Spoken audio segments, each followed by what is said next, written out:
En Para nuestro seminario número 33 de este consorcio Minicat, es para mí un gran honor y un placer presentar a mi colega Eduardo Peroso, alguien que conozco de hace bastantes años. Eduardo es venezolano. Am, Eduardo pertenece a la casta de biofísicos venezolanos, ¿sí? Tiene trabajos con Reinaldo Di Polo, ¿sí? Am, muy amigo de de mi maestro Ramón Latorre. ¿Sí? Esta Sí, interacción venezolana-chilena no es reciente, es de larga data. Pancho Besanilla formó a Eduardo. Ah, eh, Hoy día Gustavo Contreras, un chileno, trabaja en el laboratorio de Eduardo. Am, Eduardo ha sido un gran formador de gente durante su carrera, ¿sí? Aparte de sus logros científicos, tiene más de 100 publicaciones en biofísica. Es un experimentalista. Ha explorado distintos aspectos de espectroscopía y electrofisiología para poder resolver preguntas. Ha formado a grandes científicos latinoamericanos, yo creo, a Luis Cuello, por ejemplo, a Valeria Vázquez, gran biofísico, hoy día es presidente de la Sociedad Latinoamericana de Biofísicos, a Julio Cordero, que también junto con Valeria son de mi generación y destacan dentro de nuestro pool de biofísicos, ¿sí? Um, Eduardo se formó en Venezuela. Terminó su pregrado en el 85 y luego se formó en California con Pancho, desde el 90 hasta alrededor de, digamos, el 96, yo creo que se graduó, por ahí 95. Terminó su postdoctorado, se fue unos años a Venezuela y luego volvió a Estados Unidos, a Virginia.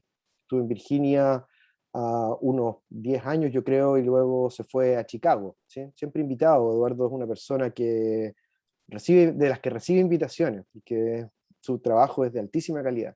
Para mí fue inspirador desde pequeño ver sus trabajos de EPR, preciosos, ¿sí? Así que hoy día nos va a mostrar algo acerca de transducción electromecánica en Prestina, ¿sí? Esto tiene que ver con la audición, ¿sí? Y debemos recordar que acaban de dar premios Nobel, ¿sí?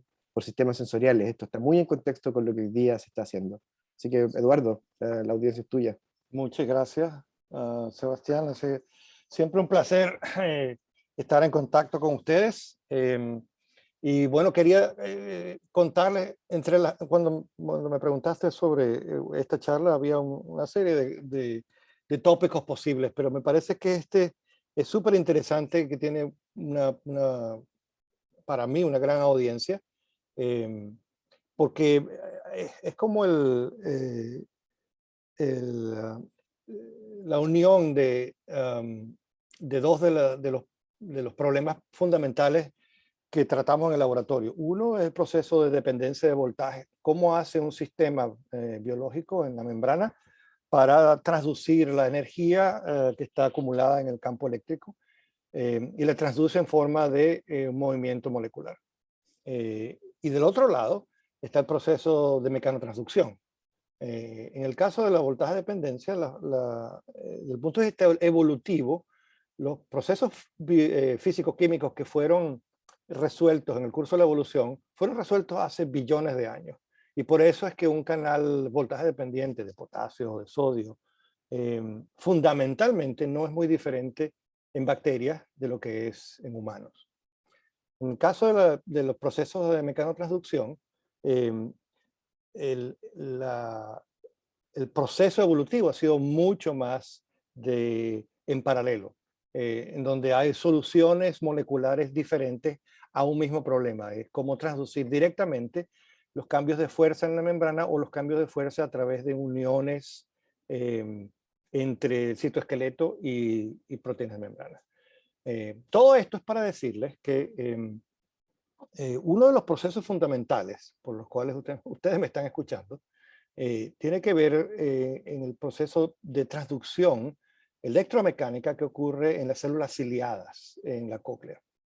Y ahí hay dos procesos básicos. Uno es la transducción misma y otro, que es algo que ocurre solamente en mamíferos, y esa es una de las razones por las cuales el sistema auditivo de mamíferos es sumamente sofisticado comparado con cualquier otro sistema auditivo. Es el proceso de amplificación. Entonces vamos a los detalles. Este es el órgano de Corti que ocurre en la cóclea. Y este es el órgano Corti en mamíferos. Y la idea es que ocurren dos tipos separados de células ciliares, las que llaman células ¿cómo se dice eso? Células internas y células externas. Externas en el sentido de la posición en el órgano de Corti.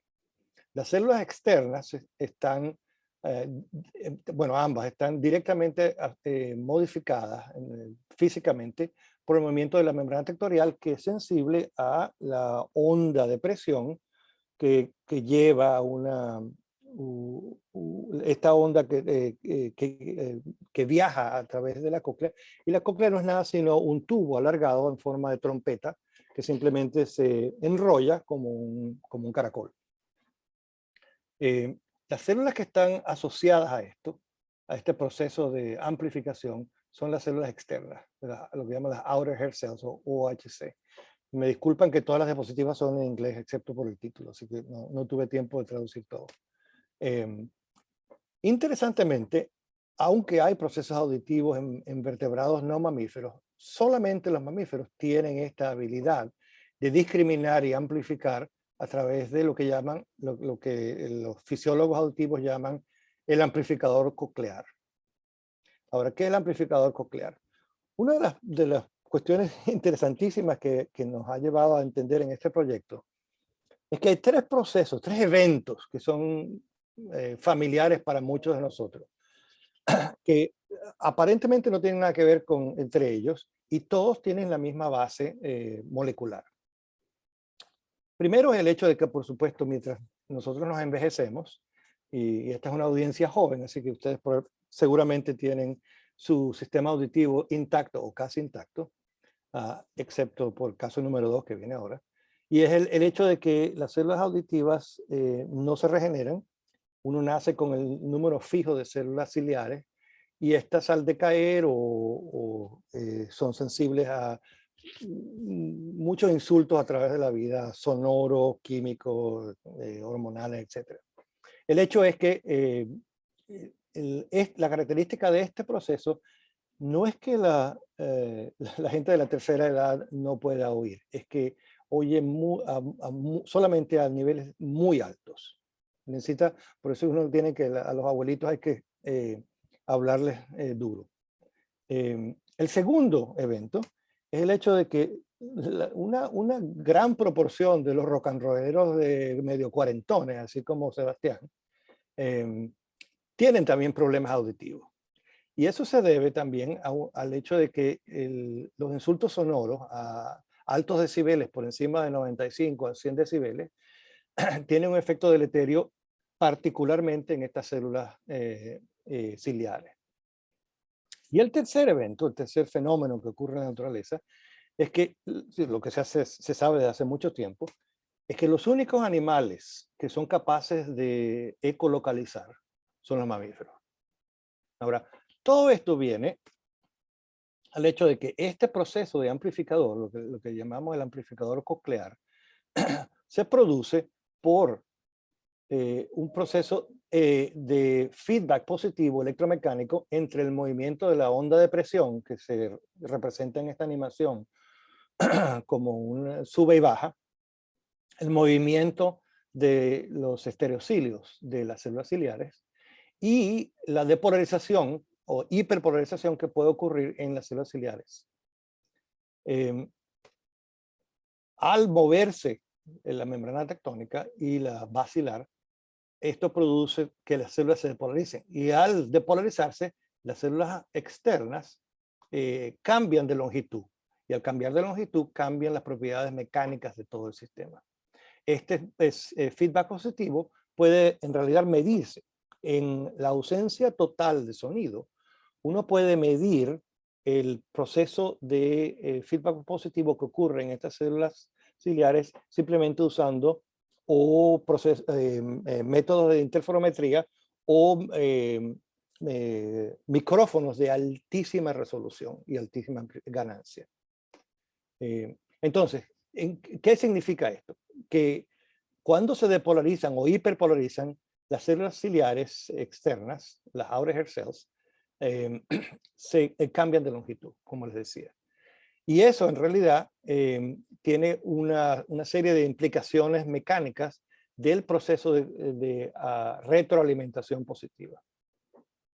Esto se descubrió en la década de los 80 y esencialmente lo que sucede es que cuando las células ciliares se despolarizan, se encogen, y cuando se hiperpolarizan, se alargan. Y este cambio de longitud puede ser, dependiendo de la longitud básica de las células ciliares, entre 2 y 5 micrones, que es bastante. Uno puede hacer un experimento que fue diseñado inicialmente en el laboratorio de Jonathan Ashford en Inglaterra, y él se ha hecho muy famoso por esto. Esto está en YouTube. Si ustedes hacen patch clamp de las células ciliares y en lugar de ponerles un voltaje de comando, un pulso cuadrado, les ponen una onda que es codificada por el sonido, lo que sucede es que la célula va a responder a la onda.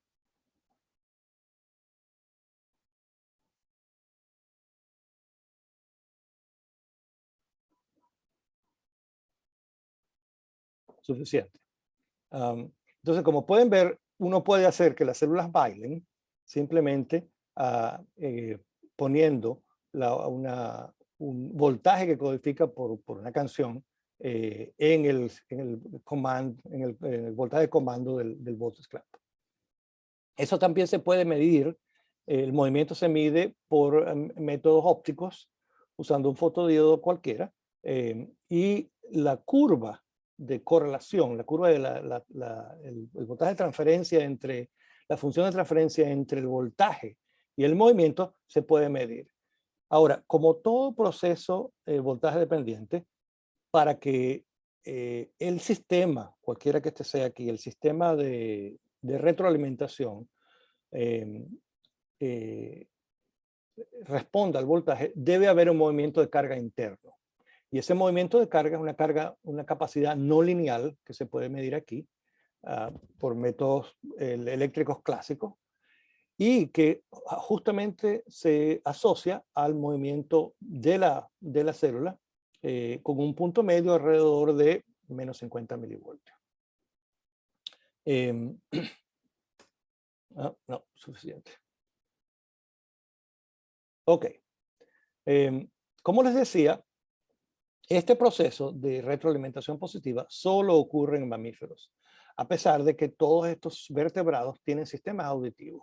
Y la gran diferencia es que esta amplificación adicional que produce estas células ciliadas, la consecuencia es que uno puede escuchar, o los mamíferos podemos escuchar, frecuencias muchísimo más altas que cualquier otro vertebrado. Entonces, por ejemplo, en comparación, una rana tiene la frecuencia el rango dinámico de frecuencias que pueden escuchar, se satura alrededor de unos 4 kHz. Las aves son un poquito mejor, llegan hasta 6, 7 kHz. Pero los humanos podemos discriminar entre 20 Hz y 20.000 Hz, eso 20 kHz. Y por ejemplo, las ballenas y los murciélagos pueden pasar de 100 a 140 kHz. Entonces, este es un fenómeno biológico único por lo reciente, pero sumamente sofisticado, en que permite no solamente la amplificación, pero también la discriminación de las diferentes frecuencias a altos valores. Ahora, el responsable molecular de este fenómeno fue descubierto hace unos 20 años, que se llama prestina. La prestina es esencialmente un motor que es voltaje dependiente.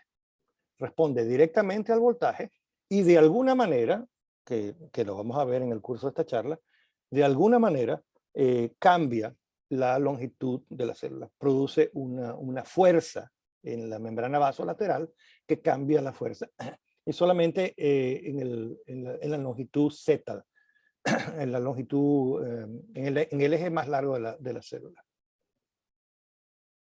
Ok, Prestina es miembro de una familia de transportadores. No es un canal iónico y no es un motor clásico.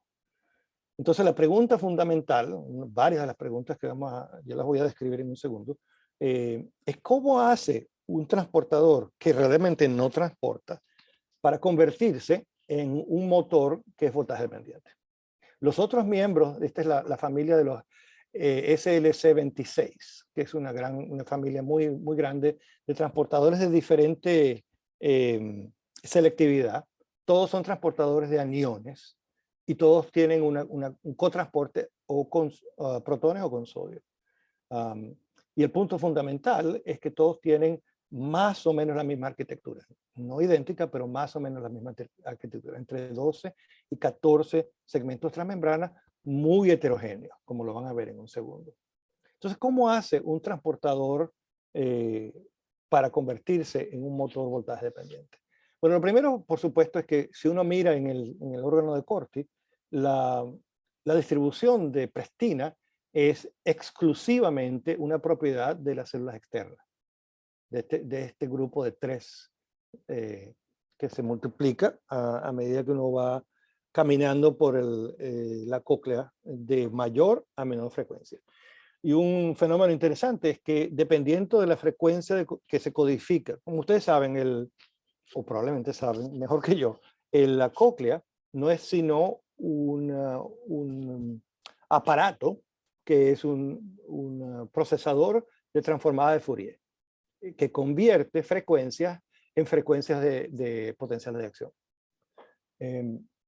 Entonces, Prestina está presente solamente en las células externas y no así en las células internas.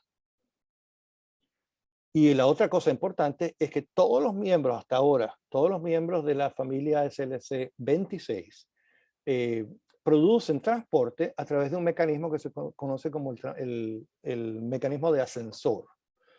Los transportadores tienen diferentes maneras de acoplar gradientes internos o externos al transporte de uno o dos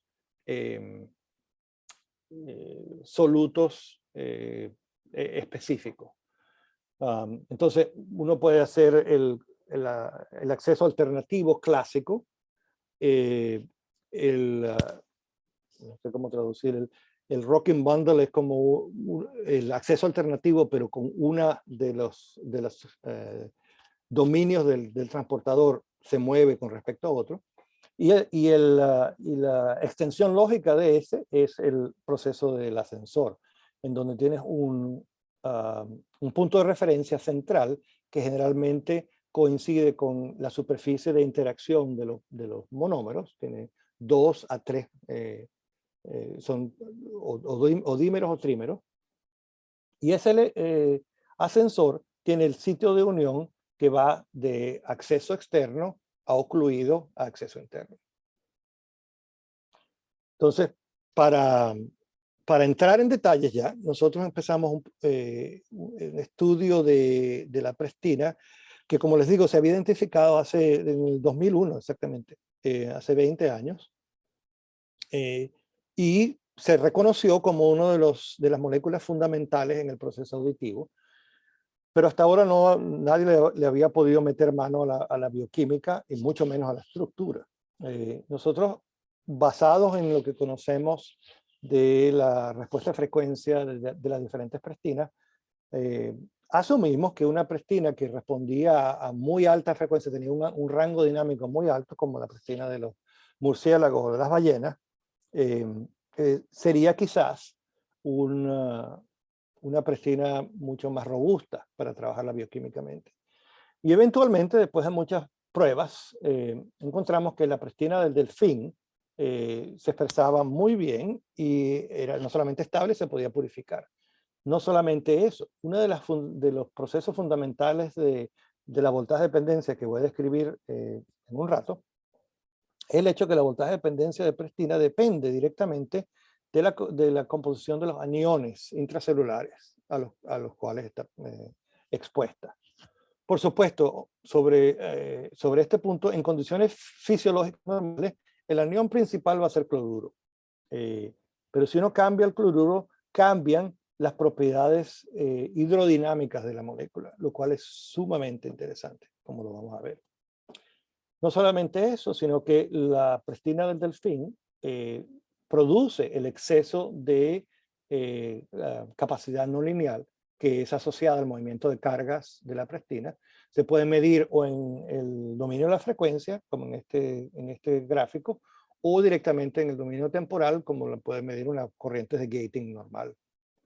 Y más importante aún es el hecho de que podemos expresarla en un sistema básicamente neutral, como las células embrionarias de riñón, las HEK-cell, y cuando las HEK-cell sobreexpresan prestina bajo voltaje, voltage clamp, se producen movimientos. Aquí van a ver cuando aumenta el voltaje, aumenta también la cantidad de movimiento de la prestina. Entonces, básicamente tenemos un sistema donde podemos reproducir todos los procesos básicos de la transducción energética en prestina. El movimiento de carga y la electromotilidad bajo voltaje controlado. El proceso de generación de la estructura tomó un tiempo, pero no es muy diferente de los procesos básicos que hacemos en mi laboratorio, en cualquier otro laboratorio de proteínas, de estructura de proteínas, donde usamos en este momento la mayor cantidad de esfuerzo que usamos para determinar la estructura de proteínas es usando criomicroscopía electrónica, que probablemente ustedes se han familiarizado mucho porque ha sido una revolución real en los últimos 5 o 10 años, qué sé yo. Entonces, aquí les muestro el proceso de la determinación de la estructura de prestina, donde comienza con partículas individuales en detergente. Estas partículas individuales se alinean y se promedian y se obtiene la distribución de clasificación en 2 dimensiones. Y eso a su vez computacionalmente se clasifica en 3 dimensiones para dar finalmente un mapa coulombico de la estructura. Esto se ajusta, se le ajusta un modelo a cada una de las partes de la molécula y se estima la resolución. La resolución en este caso era bastante buena, es 3.3 angstroms en presencia de cloruro. ¿Okay? ¿Qué representa eso? La estructura en general nos da un dímero y eso no es muy diferente de lo que se conocía para los transportadores SLC de la familia SLC26. La interpretación básica es que en este caso tienes el punto de referencia, una región citoplasmática y la parte móvil, una de las partes móviles, que es el ascensor, con un sitio de unión de aniones, en este caso básicamente la unión al cloruro, y esto está todo embebido en una micela, que es este fantasma transparente aquí. Ahora, básicamente las 3 regiones de prestina se muestran aquí en 3 colores diferentes. Esos son los dominios, el dominio central, que es en rojo, que es el ascensor, el dominio compuerta, que es el punto de referencia donde básicamente está todo aquí, la unión de las 2 subunidades. Y luego hay un intercambio de dominios en donde la parte citoplasmática de esta subunidad interactúa principalmente con la subunidad hermana y viceversa. ¿Okay? Este es visto desde la parte extracelular, esto es visto de la parte intracelular. Ahora, ¿cómo se comparan entonces la prestina con los transportadores hermanos de la misma familia?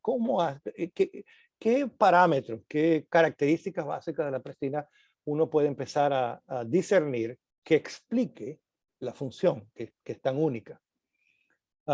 Bueno, como les decía, hay una proteína que es el SCC26A9, es un transportador aniónico y tiene una arquitectura general que es muy, muy parecida. Quizá el dominio citoplasmático es un poco más pequeño. La interacción entre subunidades es un poquito más extendida en el transportador, pero tiene los mismos 2 dominios. ¿Cómo explicar eso cuando uno es transportador y el otro es un motor voltaje dependiente? Bueno, una de las características iniciales que nos dimos cuenta al comparar la estructura de Prestina con la del SCC 26A9 era que la interacción con la membrana o con la micela, como que es un proxy para la membrana, era muy diferente en el caso del transportador con respecto a la Prestina. En el transportador, el perfil de interacción con la membrana, el perfil hidrofóbico, es bastante silvestre, es bastante normal. Tiene más o menos unos 25 angstroms de diámetro. Y es paralelo y uno ve claramente al discriminar dónde están las regiones polares, dónde puede pegarse la membrana. En el caso de Prestina es mucho más angosto, unos 20 angstroms, y es muy heterogéneo. Y además está, no es paralelo con lo que uno pensaría es la proyección de la membrana, sino que está a un ángulo de unos 15 a 20 grados. Eso para comenzar. Cuando uno mira internamente, el sitio de unión de aniones en Prestina es muy parecido al sitio de aniones en el transportador.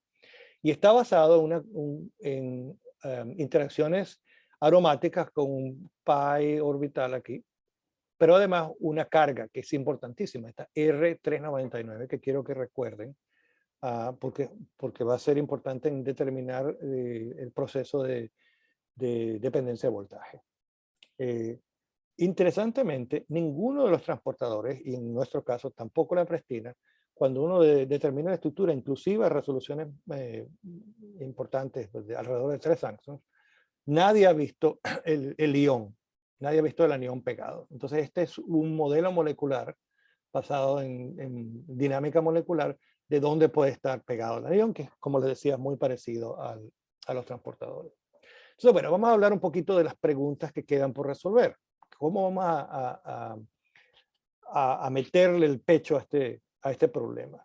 Porque como ven, excepto por algunas diferencias sutiles, no es muy obvio cómo es que este es un motor, cómo este transportador que se rompió en un momento en el proceso de evolución se convirtió en un motor voltaje dependiente, y el otro no solamente no es muy voltaje, es voltaje dependiente, pero es un transportador clásico.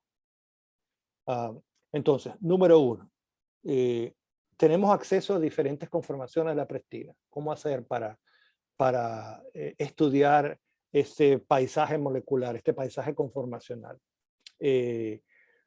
¿Cuál es el origen del movimiento de carga? ¿Dónde están las cargas?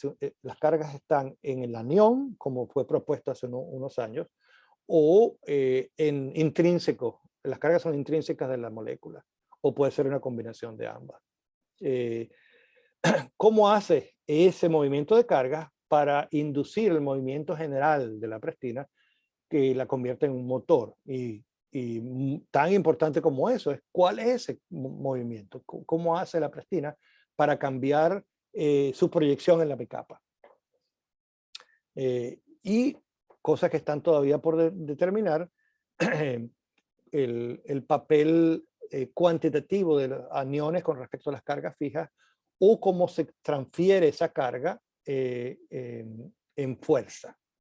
Porque obviamente cuando hay un cambio de área y hay la membrana se mantiene con una densidad de lípidos que es estándar, eso va a producir una fuerza neta de la Prestina hacia la membrana. Estamos en el proceso de determinar esas fuerzas y experimentos biofísicos para combinar la medida de fuerza con cambios en fluorescencia y cambios en movimiento de carga. Ok, entonces el problema es el siguiente. ¿Cómo hacer para determinar cambios que son voltaje dependientes a alta resolución en un sistema molecular? Entonces, lo que hace el voltaje en estos sistemas, bien sea Prestina, bien sea canales voltaje dependientes, bien sea enzimas voltaje dependientes, en todos los casos, es que cambia la distribución de energías y el acceso a este paisaje molecular de energías. En este caso, este es un sensor de voltaje. Cuando se impone el voltaje, produce una reorganización de este paisaje molecular que cambia la posición de los picos y las barreras energéticas. Claro, uno puede, en los métodos tradicionales, uno podría imponer voltaje, por ejemplo, si pudiera cristalizar esto. No se puede, pero el experimento se ha hecho. O uno puede aplicar un campo eléctrico uniforme a una colección de sistemas como liposomas o micelas.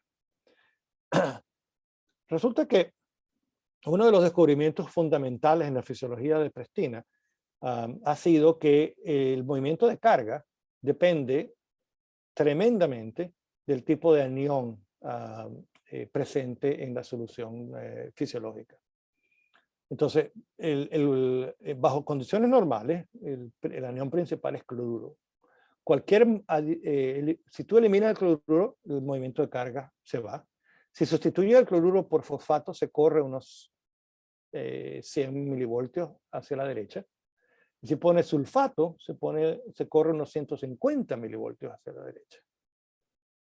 Estos son, desde el punto de vista energético, estos son cambios energéticos dramáticos. Y eso, claro, tiene al final consecuencias en el movimiento de la célula misma. ¿Okay? Estos experimentos fueron hechos hace unos 10, 12 años y todavía no se entendía cuál es el origen de este movimiento de carga como para interpretarlo. El hecho es que si nosotros hacemos los experimentos de determinación de estructura en ausencia de un potencial de membrana, 0 milivoltios, esta manipulación se convierte en una manera lógica de cambiar la distribución de conformaciones sin hacer nada, simplemente cambiando el ion. Por ejemplo, a 0 milivoltios, el movimiento de carga, acuérdense, este es la capacidad no lineal extra que se produce cuando se mueve la carga. Para determinar el movimiento de carga tiene que tener la integral de esta curva. Y se convierte en un movimiento de carga típico como una curva sigmoidal. Eso quiere decir que este pico es el punto medio de la distribución de carga. Y quiere decir que todo el movimiento de carga y los cambios conformacionales en cloruro se terminan a unos 50 milivoltios. ¿Okay? A 0 milivoltios tenemos acceso a el último cuartil del movimiento de carga. En fosfato tenemos acceso a probablemente la parte inicial del movimiento de carga. Y en sulfato casi toda la carga se ha movido. Experimentalmente en el delfín las cosas están un poquito más corridas. O sea, los efectos no son tan dramáticos. Estos son experimentos hechos en cobaya. Pero en delfín, que lo hicimos en el laboratorio, a 0 milivoltios, en cloruro tienes acceso igual a la mayoría del movimiento ya de carga ocurrido, pero hay una distribución. En sulfato estamos cercanos del punto máximo. Y eso quiere decir que en sulfato se abre una serie de heterogeneidades en el movimiento de carga y en la conformación tridimensional de proteína, lo cual es, desde el punto de vista estructural, súper útil. Porque si tú haces el contraste en la estructura de cloruro, que fue la que les mostré, con la estructura sulfato, encontramos que en sulfato tenemos 3 conformaciones diferentes. ¿Qué son? En cloruro, el movimiento del ascensor hace que la prestina esté en una proyección en la bicapa. Si la vemos desde el punto de vista celular, es la más compacta, una de las conformaciones más compactas. En sulfato, el ascensor baja, expande la proteína, se convierte en se mueve en una conformación expandida y tenemos 2 conformaciones que son un poquito diferentes, pero ambas expandidas, y una que es un intermedio. Entonces, todas esas coexisten en el pico del movimiento de carga. Okay. Analizando estas conformaciones nos dimos cuenta de 2 cosas importantes. No solamente se mueve el ascensor, como les mencionaba, pero además, si se recuerdan del sitio de unión del anión, el sitio de unión del anión básicamente es una conspiración de interacción con cargas directas, interacción de orbitales pi aromáticos y además el macrodipolo de estas dos hélices. Igual que en el canal de cloruro, estas dos hélices están viendo un sitio de unión en orientaciones que son 180 grados diferentes. ¿Por qué? Este es el C terminal de la hélice y este es el N terminal de la hélice, la parte más positiva. Igualmente, este es el C terminal de la TM3, este es el N terminal de la TM3. Ambos están proyectando el macrodipolo de la hélice a este punto de unión, que es lo que termina de estabilizar el cloruro. Regresemos a nuestras tres conformaciones y resulta que comparado con el cloruro, el sulfato expande la posición del ascensor, pero comparado con la posición del cloruro, se mueve, las dos hélices se mueven relativamente una a la otra. Eso cambia la constante dieléctrica del sitio de unión de aniones y cambia la afinidad del anión. Entonces tenemos dos fenómenos. Un fenómeno conformacional nato, donde el ascensor mueve, y un fenómeno conformacional local que afecta la unión del anión que determina la voltaje de dependencia. Es como una retroalimentación conformacional. Entonces, basado en estos tres sistemas, uno puede hacer una interpolación. Estas películas, como les digo, es semifantasías. Pero una de las cosas que podemos ver es que si nos centramos en el movimiento del ascensor, vemos cómo el ascensor sube y baja, al mismo tiempo que se expande un poquito. Y esa expansión, esta es la carga R399 que les mencionaba antes. Y al mismo tiempo, si nos centramos en el sitio de unión del cloruro, del anión, vemos cómo hay como un efecto de resorte, en donde las dos hélices cambian de posición, cambian la constante dieléctrica local, la proyección del macrodipolo, y cambian la afinidad del anión. La consecuencia de esto es que entre la posición compacta en cloruro, que es esta, perdón, y la posición expandida, que es en sulfato, la máxima posición expandida, hay una diferencia grande en el acceso de agua y por lo tanto la hidrofobicidad, la constante dieléctrica del sitio de unión de aniones entre la masa compacta y la masa expandida.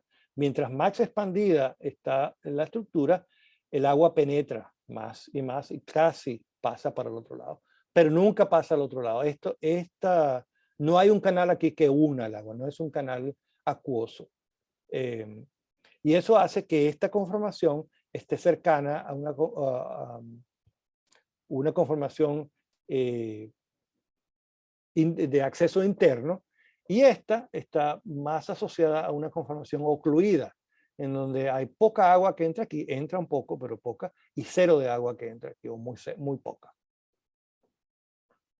El otro punto importante que quiero resaltarles es que hay un inhibidor clásico de los procesos de amplificación auditiva en la cóclea en mamíferos, que es la aspirina. El salicilato, en concentraciones milimolares, inhibe el proceso de amplificación. Y de hecho, en la década de los 30 y los 40, cuando no había la aspirina para niños, la manera como los pediatras titulaban la dosis de aspirina infantil era midiendo la respuesta auditiva del niño. Cuando empezaba a ponerse sordo el muchacho, era la dosis muy alta, la reducía. Eso, por suerte, ya no sucede, pero hace que el salicilato sea una herramienta súper útil en determinar posibles conformaciones adicionales de la prestina. Resulta que si mides la capacidad no lineal, el movimiento de carga, en presencia de prestina está totalmente inhibida. Y además la electromotilidad se inhibe casi totalmente. ¿Okay? Entonces, determinamos la estructura en presencia de salicilato, y aquí sí se ve una densidad de este ligando, y es perfectamente compatible con lo que habíamos predicho de la unión del anión, de cloruro. En otras palabras, el salicilato actúa como inhibidor de la prestina al trancar el movimiento del TM3 y el TM10 y por lo tanto trancar el movimiento del ascensor. ¿Por qué?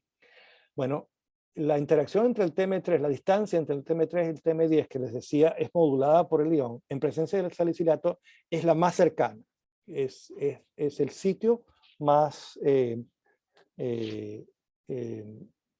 electrostáticamente potente. Y por lo tanto, la afinidad del salicilato a este sitio de unión es sumamente alta, comparado con cloruro y sulfato, que son afinidades en el milimolar. El punto es que es un proceso de competencia. El salicilato compite con el cloruro, que normalmente está ahí, y lo desplaza. Y al desplazarlo, inhibe el movimiento de la prestina. Aquí está el proceso de inhibición y la distancia entre estos dos comparada con la distancia en presencia de cloruro. Este es el cambio conformacional global que este proceso produce. Y aquí está uno de los resultados más importantes de nuestro trabajo. Resulta que no les había mencionado antes, pero uno de las partes de los dominios más importantes en la prestina tiene que ver con la posición y la dinámica del segmento transmembrana número 6, el TM6. Cuando determinamos las estructuras en cloruro y en sulfato, el TM6 mostraba una heterogeneidad que era muy difícil de establecer, porque aumentos de la dinámica local son el enemigo número uno de la definición estructural a alta resolución. En prestina esto no sucede. De hecho, en prestina vemos cómo el TM6 ahora se divide en dos subhélices con una bisagra. Y esta bisagra hace un movimiento de unos 20 y tantos angstroms, grados. Y este movimiento extiende ahora lateralmente la proyección de la prestina en la bicapa. Entonces, ¿qué sucede? En salicilato y en sulfato, como un ejemplo, ahora la proyección en la bicapa se hace mucho más angosta y mucho más angular, lo cual tiene como consecuencia que hay una diferencia en la tensión que ejerce la prestina en la bicapa. Esto se demuestra al comparar la forma de la micela en cloruro con la forma de la micela en sulfato y en salicilato. Lo que sucede es que ahora hay una cavidad que se produce al doblarse el TM6, y la cavidad está aquí. Los 3-4 últimos residuos del TM6 son todos cargados. Y eso tiene que ver con una modificación en el perfil hidrofóbico de prestina, que lo vemos aquí. Este es el TM6 ya doblado. Entonces, para hacerles un resumen de lo que le he conversado hasta ahora, tenemos ahora una distribución de conformaciones que puede ser modulada por el anión que se pega o por la presencia de un inhibidor que compite con esos aniones. Y entonces tenemos 6 estructuras globales. Una en cloruro, que llamamos intermedia, pero en realidad es la más compacta de todas. 3 estructuras expandidas en sulfato y 2 estructuras inclusive más expandidas en salicilato, independiente de cuál sea el ion, bien sea cloruro o sulfato. Este movimiento que produce esta cavidad en la micela y este cambio de forma en la micela, lo hemos llamado el codo de electromotilidad, que parece un brazo que se mueve. Entonces, ¿cuál es la consecuencia de esto? Esto nos permite ahora analizar y establecer potenciales mecanismos de activación de prestina, tanto para el proceso de voltaje dependencia como para el proceso de electromotilidad. Entonces vamos a dividir esto en 2 capítulos finales. El primer capítulo final es el movimiento de carga. Este es trabajo hecho por varios laboratorios, pero principalmente laboratorios de Joseph Santos Sacchi, que estuvo mutando individualmente todas y cada una de las cargas fijas de la prestina de la cobaya, pero antes de la determinación de cualquier estructura. Lo hicieron a oscuras, si se puede decir. Nosotros mapeamos cada una de las posiciones de esas cargas. Y resulta que todas las cargas, con excepción de la 399, están en la periferia del campo eléctrico. No están afectando mucho, o sea, afectan el campo eléctrico, pero no participan en el movimiento de carga. Y esto se ve con los efectos que hay en el punto medio de la distribución de carga o en la cantidad de carga movida. El máximo efecto es media carga, a lo sumo. Y este es el wild type de prestina, y esta es cada una de las mutantes, las que no hacen nada, las que hacen un poquito y todas las que afectan el movimiento de carga. Y resulta que todas las que afectan el movimiento de carga, que son aquí, están en círculos verdes, están todas en la cavidad de entrada del anión. En otras palabras, estos efectos son no directos, sino el efecto electrostático indirecto a la entrada del anión. Como tenemos las estructuras a varias conformaciones en varios iones, decidimos entonces hacer una evaluación teórica, si se puede, de cómo se distribuye el campo eléctrico, resolviendo la ecuación de Poisson-Boltzmann en cada una de estas estructuras. Dos cosas son importantes. Una, que el campo eléctrico está focalizado en el sitio de unión de cloruro, que es este. Un cloruro a medio voltio negativo, medio voltio negativo, cambia el perfil un poquito, pero el punto básico es que el sitio de unión más electronegativo, electropositivo en realidad, es el sitio de unión del anión. ¿Ok? La otra cosa que se puede calcular es cómo cae el campo eléctrico a través de este punto. Y resulta que yo esperaba algo muy parecido a lo que sucede con la vasta mayoría de los canales iónicos.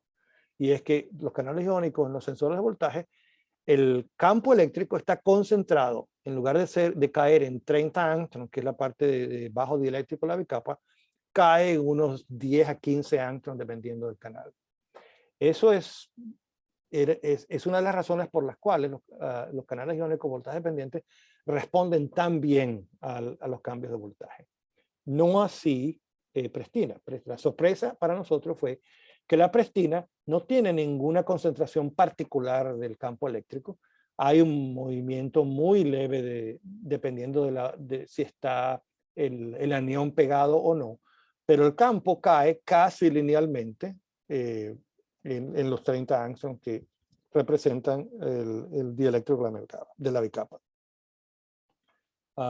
Ok.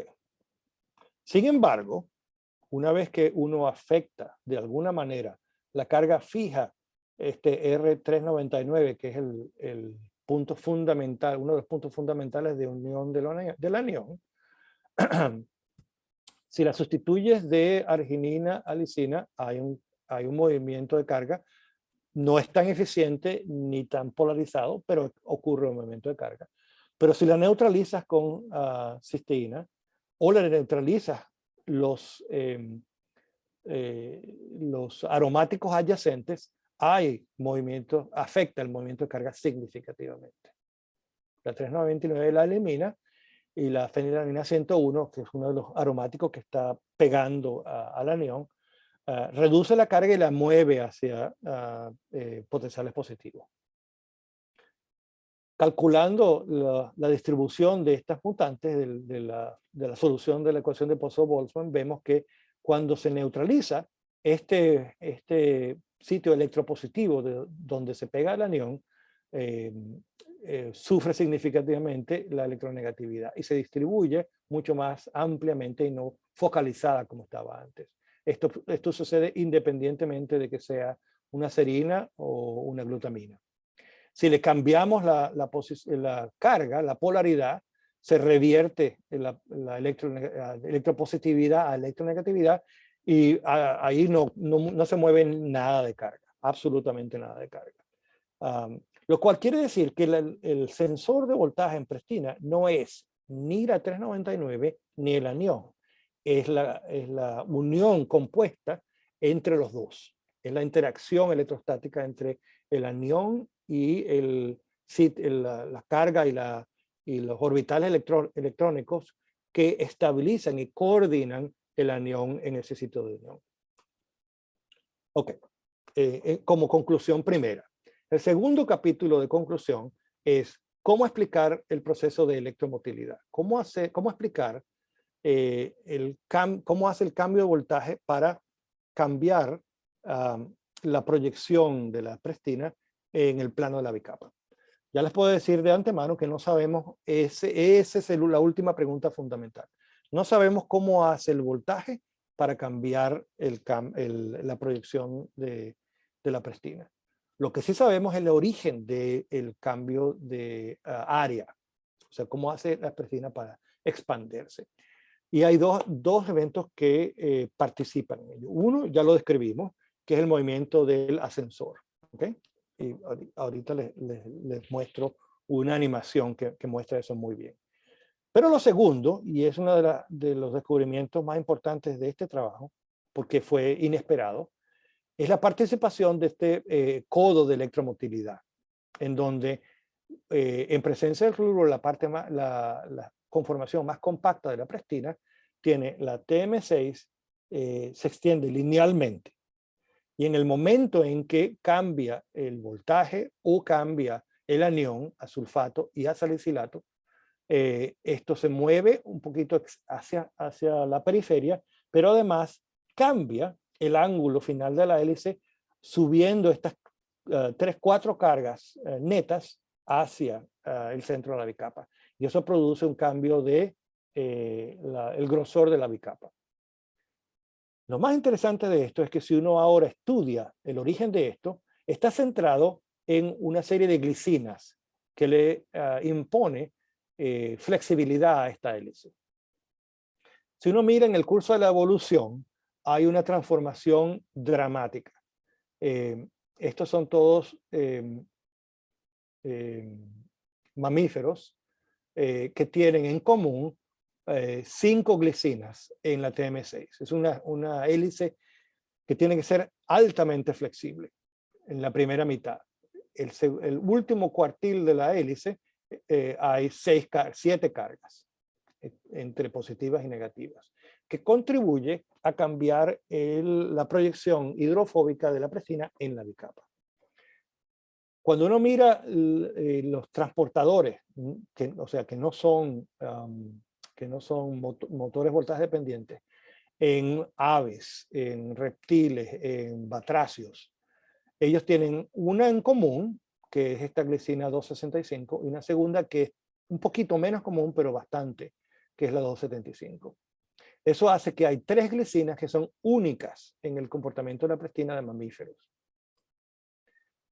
Y si nosotros hacemos un análisis filogenético de las secuencias solamente en el TM6, vemos que claramente todos los mamíferos están separados del resto de los sistemas no motores.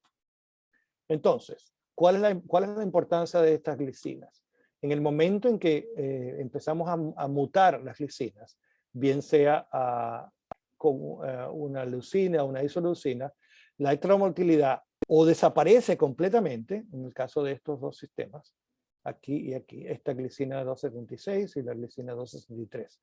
Y en el caso de una de las glicinas es parcial, perdón, wild type. Una de las glicinas produce un movimiento en el otro sentido, ¿okay? Cuando le ponemos una isoleucina a esta glicina y la movemos de posición. Esto es en el movimiento de carga, también produce cambios significativos en la glicina 263, 265 y 270. En otras palabras, este proceso resultó ser fundamental en la fisiología de la prestina, el proceso de dinámica de la hélice TM6, que, como les repetía, es único en la distribución de la familia SCL26 solo para los mamíferos.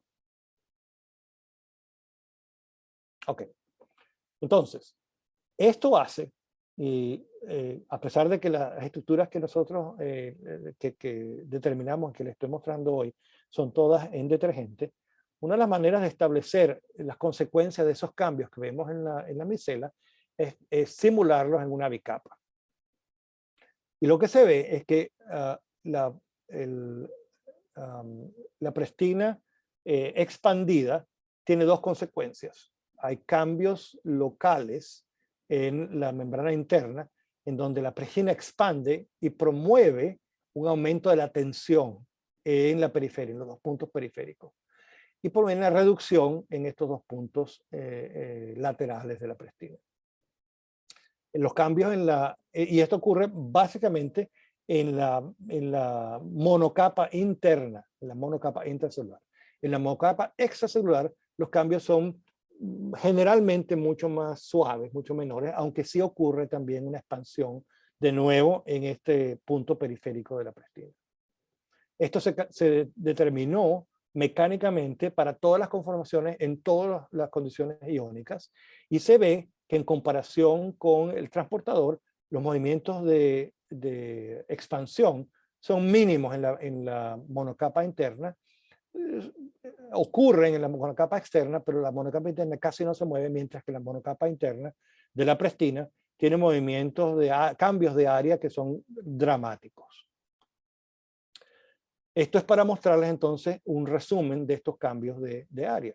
Aquí vemos desde el punto de vista extracelular, desde el punto de vista lateral, donde se ve la expansión de la electromotilidad y diferentes perspectivas, desde afuera, desde el lado, la parte más periférica, y desde el lado lateral, 90 grados.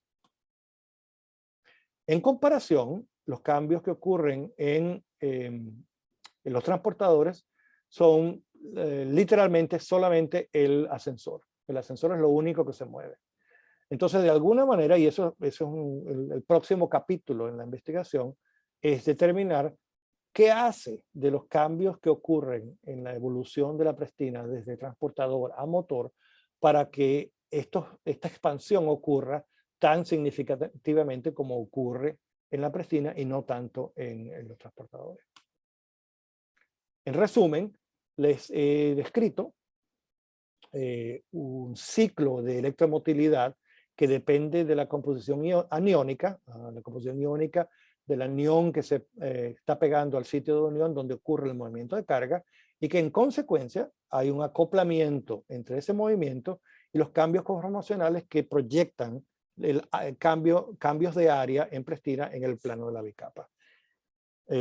Una cosa importantísima que no les he mencionado es que hay un proceso de transmisión de estos cambios a nivel, ¿cómo hace para explicar los cambios a nivel molecular con los cambios a nivel celular que ocurren en el orden de las micras, cuando esto ocurre en el orden de los angstroms o angstroms cuadrados?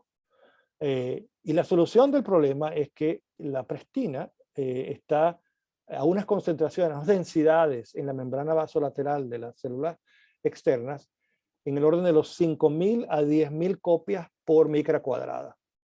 Entonces la explicación básica es que estos movimientos, que aparentemente son relativamente menores, son multiplicados por la densidad tan elevada que tiene prestina en esta, y es única, densidad elevada y única en esta membrana vasolateral. Ok, este es el resumen final, en donde están las cuatro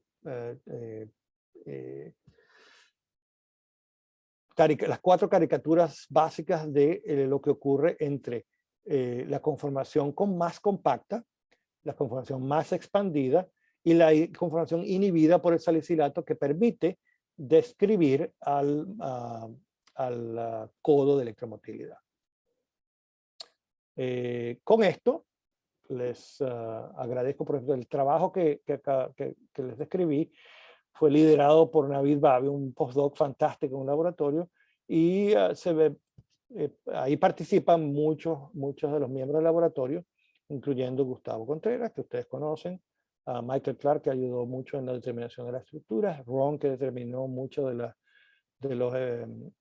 computaciones y de la solución de la ecuación Poisson-Boltzmann, a Bharat Reddy, que participó en las partes iniciales del proyecto, y Margaret, que es el manager del laboratorio y tiene que ver con toda la biología molecular.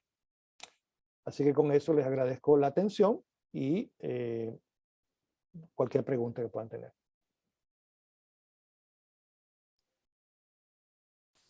Gracias, Eduardo, por el seminario. Muy, muy interesante. Muy interesante porque cae en el contexto de las cosas que la naturaleza permite evolucionar para poder utilizar algo que originalmente no existía, porque en la creación de la célula, el voltaje de membrana sí, ok, aparece, surge, emerge, pero la vida no emerge desde ahí, la vida emerge de la bioquímica de las reacciones. El voltaje de la membrana y su utilización es una cosa posterior de la generación de la vida, y vemos, por ejemplo, que estos mecanismos que permiten sentir el voltaje, como los de los canales voltaje dependientes, que también está asociado a enzimas, o el de GPCRs, que también unen un ion y permite sentir el voltaje, en tu caso es la prestina, otros tipos de transportadores de cloruro que se transforman en flipasas. O sea, el voltaje ha moldeado de alguna forma cómo nosotros ordenamos nuestros sistemas sensitivos celulares. En este contexto, ¿cómo tú pones a prestina dentro de la evolución de estos canales o sistemas de transporte de cloruro que se asocian a tantas otras cosas? Bueno, prestina es un accidente de la naturaleza que fue aprovechado por los mamíferos para mejorar el rango de frecuencia auditiva a los cuales responden. De hecho, uno de los proyectos que ha generado esta serie de estructuras ahora es que nosotros podemos hacer quizá una versión propia, una versión tropical de Jurassic Park, porque tenemos las secuencias de todos los transportadores premamíferos, tenemos todas las secuencias de prestinas mamíferos, tenemos el ornitorrinco, que no les mencioné, pero no sé si se dieron cuenta, había en la filogenia de la prestina, basada en la secuencia, y en la filogenia de ese TM6, que es sumamente flexible, el ornitorrinco está con los mamíferos, pero está separado. Es como un preludio a la prestina. ¿Okay? Es prestina realmente, pero los ornitorrincos no son tan sofisticados en su parte auditiva como los mamíferos placentales. Entonces, ¿qué hacer? Con todas estas secuencias, uno puede tratar lo que llaman la reconstrucción de secuencias fósiles. Uno puede ir de acuerdo a la relación de mutaciones y la tasa de mutaciones entre los diferentes puntos de la prestina que se conocen, las extantes, las actuales. Uno puede reconstruir el árbol y calcular cuál es la prestina originaria, presumiblemente la prestina pre-ornitorrinco. Lamentablemente todos esos animales no existen, ¿verdad? Estos son los sinápsidos, que es la transición entre reptiles a mamíferos. Pero la belleza del sistema es que como podemos reconstruirla y generar un plásmido con un DNA que codifique para ese punto de partida, nosotros podemos expresarla y determinar la estructura también. No sabemos qué va a pasar, pero ese puede ser una de las maneras más directas de responder la pregunta: ¿cómo es que se transformó un transportador que se rompió en un motor voltaje dependiente?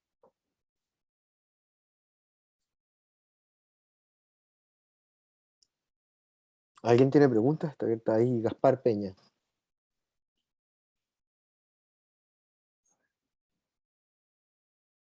¿Escuchan? ¿Se escuchan?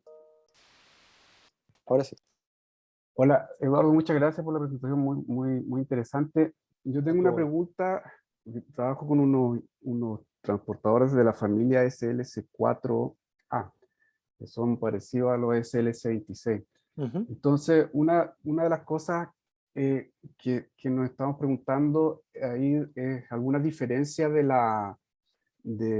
punto de vista de los tipos de transporte, porque hay unos que en esa región que tú mostrabas, que es la región central donde están esas dos hélices, semihélices que se enfrentan, Hay muchos que tienen una secuencia que son prácticamente idénticas,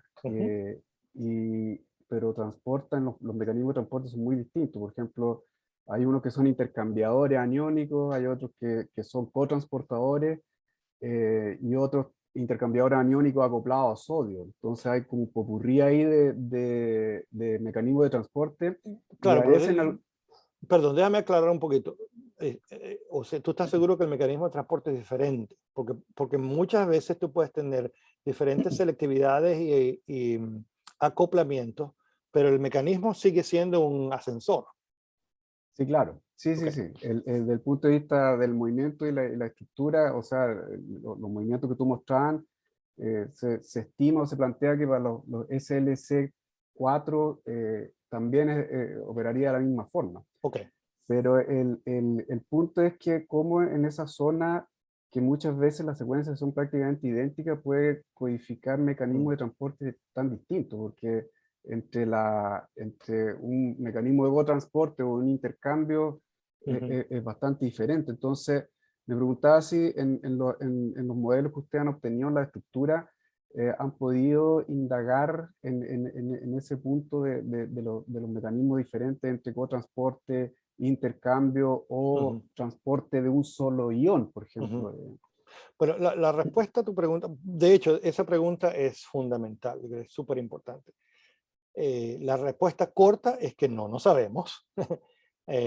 Pero el punto es que yo creo que la respuesta de tu pregunta no va a estar en el sitio de unión. Yo creo que el sitio de unión es muy conservado y todos van a funcionar básicamente de la misma manera. La respuesta a tu pregunta va a venir en los procesos de acoplamiento. Una vez que el ion se pega, ¿qué hace ese sitio de unión con esas semihélices? La modulación del punto de la polaridad local, la carga que modula todo esto en presencia, en ausencia del anión. Una vez que el anión se pega, todos los procesos a partir de ahí que son diferentes. Entonces, por ejemplo, en los sistemas de transportadores clásicos con acceso alternativo, el acceso alternativo sigue siendo el mecanismo básico, pero de que se peguen uno o dos o la dirección del movimiento, todo eso ha sido modulado. Y yo creo que por ahí van los tiros. Claro, porque una de las cosas interesantes es la estequiometría, porque en ese sitio, analizando el tamaño que tiene, de los experimentos funcionales de algunas proteínas de esta familia, se calculaba incluso, por ejemplo, el caso del bicarbonato, que habían unos transportadores que podían unir la estequiometría decía que era 3 bicarbonatos por un sodio, por ejemplo, en un mecanismo de cotransporte. Y luego viendo el tamaño y la zona ahí de unión de los iones, parecía medio imposible que se puedan Claro, unir ahí no tres cabrían tres. bicarbonatos ahí. Sí, sí, sí, sí. Mira, esto está por verse, es uno de los aspectos más importantes, creo yo, más interesantes de lo que podemos hacer desde el punto de vista de correlación entre estructura y función. Pero igualmente importante es el hecho de que Pristina hay como un debate sobre si Pristina, además de ser motor, tiene una función de transporte como vestigial. Son los experimentos muy mal hechos, los controles no están, etcétera, etcétera, pero hay como una corriente dentro de la literatura que sugiere que Pristina puede ser también transportador, puede estar transportando una corriente en el background. Eso se ha hecho todo en ensayos de transporte en células completas, y como tú puedes entender, hacerlo en células completas es peligroso porque hay una serie de transportadores de background que tú no tienes idea ni puedes controlar. La razón de eso es obviamente que nadie había podido purificar Pristina hasta este año o hasta hace unos años. Y tenemos esta oportunidad ahora, teniendo una preparación súper pura y súper funcional de Pristina, de hacer ensayos con todos los controles. Y la idea es que, bueno, nosotros vamos a tratar, además de hacer todo lo del parque jurásico molecular este que les mencioné antes, vamos a tratar de convertir a prestina en un transportador y vamos a tratar de convertir la molécula, el transportador más cercano a la prestina, que se llama pendrin, en prestina, si es posible. Una vez que eso ya es ingeniería molecular. Una vez que entendamos esa ingeniería, podemos entender el mecanismo y viceversa. Gracias. Juan, veo que Juan Opaso también tiene su manito levantada. Gracias, Sebastián. Gracias, Eduardo, por tu charla muy interesante, muy buena, muy ilustrativa.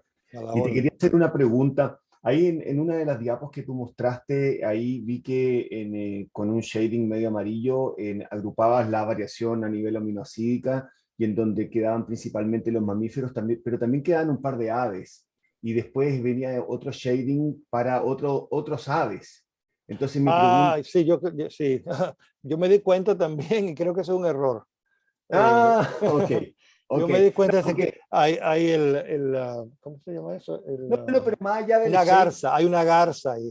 Claro, porque a mí lo que me llama la atención es que hay un tipo gallina y un tipo pelícano, digámoslo, Sí. y después está el resto de las aves, pero más allá del shading, en el fondo, me da la impresión, si mal no recuerdo, que tanto el pollo como el tipo pelícano quedaban agrupados por su variación aminoácidica con los mamíferos de arriba. Sí, sí, sí. Y eso es así. No, yo creo que es un error.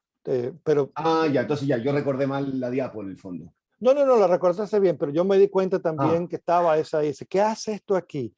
Claro, yo no podía interrumpir la charla para corregir algo, pero eso seguro no está... O sea, en el fondo, para ver si yo entendí bien, entonces, en el fondo, el pollo y la garza, en el fondo, no quedan agrupados aminosídicamente con los mamíferos. No, en nuestra filogenia original no estaban, pero como estas figuras han estado siendo modificadas por diferentes personas en el laboratorio, creo que se puede haber corrido hacia arriba un poquito. Tengo que revisar eso. Ok, ya, listo, entonces no hay preguntas. Gracias. Okay. Ya, tranquilo. Pero gracias por darte cuenta. Yo me di cuenta al mismo tiempo. Ya, ok, no hay problema. ¿Tenemos alguien con más Por cierto, preguntas? esta es la primera vez que doy esta charla, así que ustedes son mis conejillos de India. No, pero hemos resultado bien, yo creo, de conejillos. ¿Alguien más tiene una pregunta? Porque yo tengo una. Eduardo, si estamos asumiendo que existe ese movimiento como de distanciamiento entre esas hélices de transmembrana, Sí. ¿han intentado pegarlas? Porque eso es el transductor del pistón que en realidad está haciendo que cambie el volumen. Entonces, y el volumen, al parecer, la densidad de canales y el volumen con que ellos hacen stretch de la membrana, va a darle la respuesta a esta electromotilidad, ¿no? Es posible. No hay una manera obvia de hacerlo, porque lo que sucede es que son hélices que en la secuencia están, de esta manera, directamente en ese terminal. Pero en la estructura tridimensional, una está volteada y el N terminal de una está cerca del N terminal de la otra para enfocar la electronegatividad del macrodipolo de la hélice. Aunque son hélices muy cortas, el macrodipolo va a ser muy pequeño, pero el residual de la carga es positivo, ese punto es positivo. Si fuese de la otra manera, sería quizá un poco más sencillo hacerlo. Una posibilidad es usar crosslinkers y poner una cisteína en cada uno de los finales de las hélices.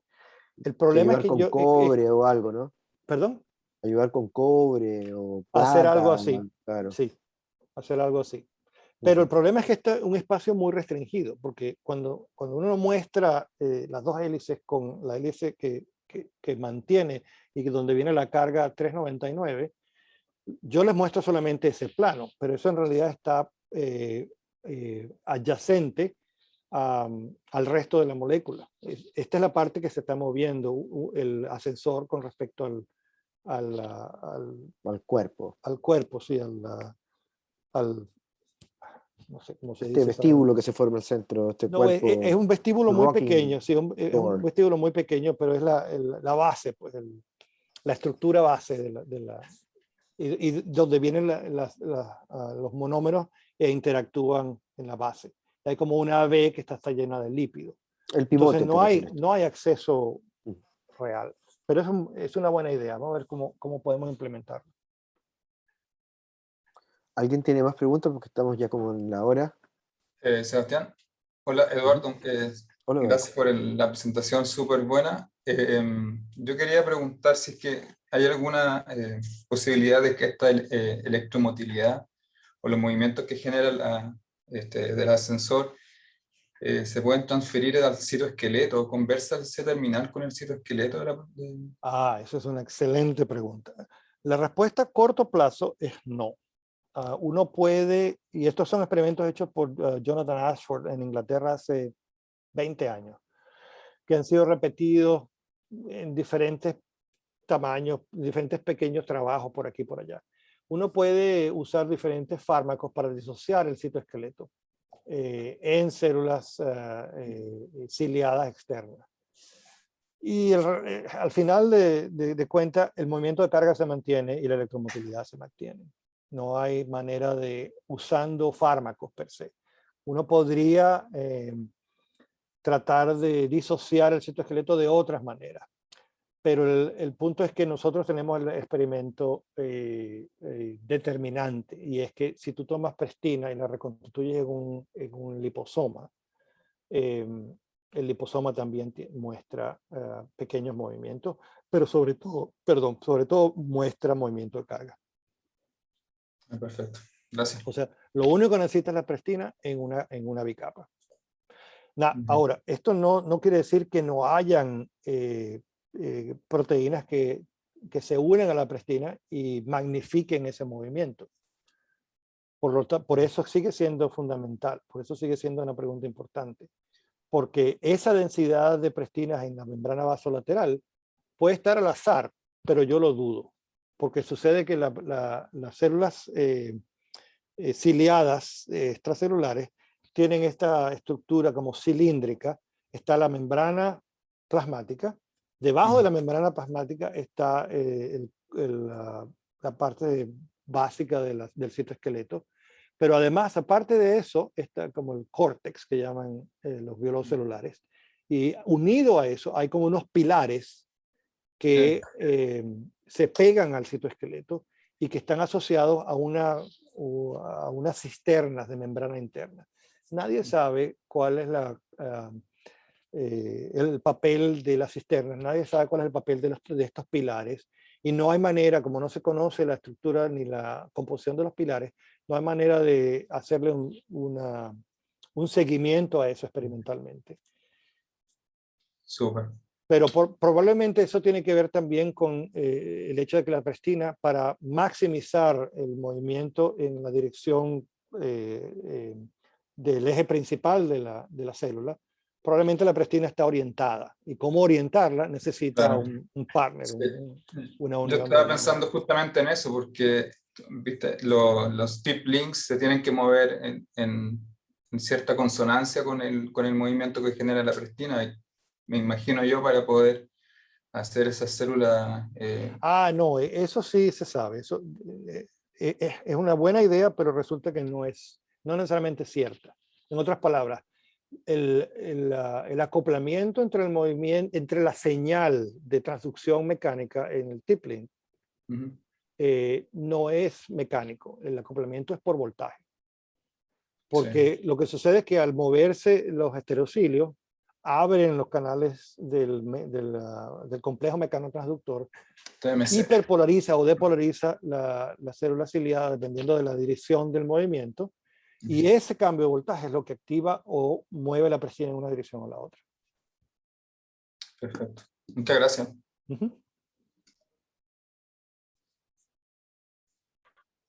¿Nos queda alguien más? No veo mano levantada, Sebastián. Muy bien. Bueno. Muchísimas gracias por la atención y por las preguntas. Pero Eduardo, es un placer. Muchas gracias por tu presentación.